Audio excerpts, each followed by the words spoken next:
Hello guys, night out with my best friend. Evening പട്ടി post അടിച്ച് പണ്ടാരടങ്ങിയിരിക്കുമ്പോഴാട്ടോ ഈ കിടക്കുന്ന സാധനം എന്റെ റൂമിലേക്ക് വന്നത്. By the way, this is Naufi. She's one of my best friend. എന്തായാലും പട്ടി പോസ്റ്റ് അടിച്ചിരിക്കാല്ലേ, ജസ്റ്റ് പുറത്തോട്ടൊക്കെ ഇറങ്ങി 4 ചെക്കന്മാരെ വായി നോക്കി ഫുഡെല്ലാം അടിച്ചു തരാന്നോള് പറഞ്ഞേക്കും.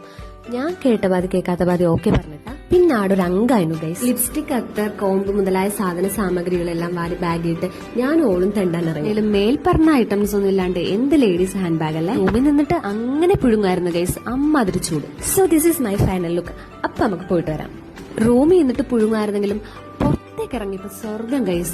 റൂമിനെ അപേക്ഷിച്ച് പുറത്ത് നല്ല തണുപ്പുണ്ടായിരുന്നു കേട്ടോ. ഇവിടെയാണ് കേട്ടോ ഞാൻ സ്റ്റേ ചെയ്യുന്നത്. ഇതൊരു PG ആണ്. അങ്ങനെ നമ്മൾ റൂമിൽ നിന്ന് ഇറങ്ങിയിട്ട് റൂമിന്റെ അവിടെ ഒരു കഫേ ഉണ്ട്, ടീക്കോ ഫെസ്റ്റ് തന്നെ അങ്ങോട്ടേക്ക് നമ്മൾ പോയത്. അല്ലെങ്കിൽ റൂമിൽ നിന്ന് ഇറങ്ങിയാൽ ഈടെ അറ്റൻഡൻസ് ഇടാണ്ട് ഞാൻ ഇങ്ങോട്ടേക്കും പോയത്. ജ്യൂസ് എല്ലാം കുടിച്ചിട്ട് നേരെ നമ്മുടെ പലായനം സ്റ്റേഡിയത്തിലേക്ക് ഇറങ്ങി. കണ്ട ഓട്ടോയിൽ കയറി നേരെ സ്റ്റേഡിയം പോയി ഇറങ്ങിയതും ആട് ഫ്രണ്ട്സ് എല്ലാം ഉണ്ടായിരുന്നു ഗൈസ്. പിന്നെ ഓരോപ്പരം കൂടി അങ്ങോട്ടേക്കും ഇങ്ങോട്ടേക്കും ഊക്കലും കാര്യങ്ങളൊക്കെ. പിന്നെ അവിടെ കൂടെ പോയാൽ ഒട്ട പിടിച്ച ചെക്കന്മാരെ മായി നോക്കി നിന്നപ്പോഴാണ് അനഗ്നമായ സത്യം ഞാൻ മനസ്സിലാക്കിയത് ഗൈസ്. ഒരു ഇറ്റ് വെള്ളത്തിനായി കുതിക്കുന്ന ഒരു മനസ്സും ശരീരം എന്നിലുണ്ടെന്ന്. പിന്നെ ലൊട്ട പിടിച്ച ചെക്കന്മാരെന്നൊക്കെ പറയുമ്പോൾ നിങ്ങൾ ചോദിക്കും അതിന് ഈ ഏത് ഐശ്വര്യായോന്ന്.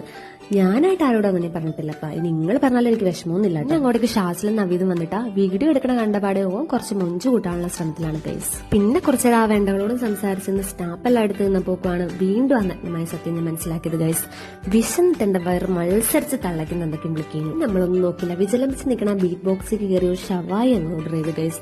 പിന്നെ അതിന് വേണ്ടിയിട്ടുള്ള വെയിറ്റിംഗ്. കുറച്ചേരം പോസ്റ്റ് ആയാലും എന്താ ഫുഡ് അങ്ങനെ ടേസ്റ്റ് ആയിരുന്നിട്ടാ. പിന്നെ ഈക്കേ ഉള്ളവരോട് പ്രത്യേകം പറയണ്ടല്ലോ, അങ്ങനെ ക്രൗഡഡ് ആയിരിക്കും. നീണ്ട ഒരു ഇടവേള എന്നൊക്കെ പറയുന്ന പോലെ നീണ്ടൊരു കാത്തിരിപ്പിന് ശേഷം ഫുഡ് നമ്മുടെ അടുത്തേക്ക് എത്തിക്കുവാണ്. നമ്മളാടെ ഒരു അങ്കായിരുന്നു ഗൈസ്.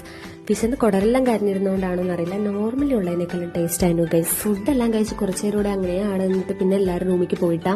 ഇത് ത്രിബിള് വെക്കുന്നതൊന്നല്ല കേട്ടോ, പിന്നെ ജസ്റ്റ് വെക്കാൻ വേണ്ടിയിട്ട് 3 കൂടെ അങ്ങനെ കയറിയിരിക്കുന്നതാണ്. ഇന്നത്തെ വീഡിയോ ഇത്രേ ഉള്ളൂ ഗൈസ്. ഓരോടെ പോയി കഴിഞ്ഞപ്പോഴേക്കും നവീത് എന്നെ കൊണ്ട് റൂമിലേക്ക് ആക്കിയിട്ടാ. സോ അടുത്തൊരു വീഡിയോ ആയിട്ട് കാണുന്നവരെ ബൈ ബൈ.